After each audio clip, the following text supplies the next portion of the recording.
रामकृष्ण हरी मंडळी, आज सद्गुरु श्री संत मुकुंद महाराज व सद्गुरु श्री संत दत्तुबुवा महाराज दिंडी पालखी सोहळा पंढरीची वारी हे आज आमच्या आटके गावातून प्रस्थान झालेलं आहे आणि आज पहिला दिवस जाधवमाळा या ठिकाणी आज पालखीचा मुक्काम असतो आणि सर्व भाविक भक्त मोठ्या उत्साहाने या दिंडीमध्ये सर्व सहभागी झालेले आपणाला दिसत आहेत। आज जाधवमाळा या ठिकाणी मुक्काम, उद्या आटकेगाव भैरवनाथ मंदिर या ठिकाणी मुक्काम आणि दिनांक 15 रोजी दिंडीचं पंढरीच्या वाटेवर प्रस्थान होणार आहे।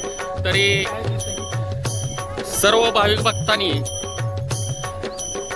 ज्यांना कुणाला सहभाग घ्यायचा आहे त्यांनी अवश्य एकदा दिंडीमध्ये सहभाग घ्या।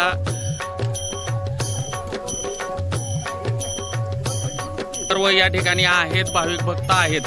तर आज जाधवमाळ्यामध्ये दिंडी मुक्कामी येते, कसं वाटतंय तुम्हाला? आम्हाला अतिशय आनंद वाटतोय आणि सर्व लोकांचा उत्साह भरपूर आहे।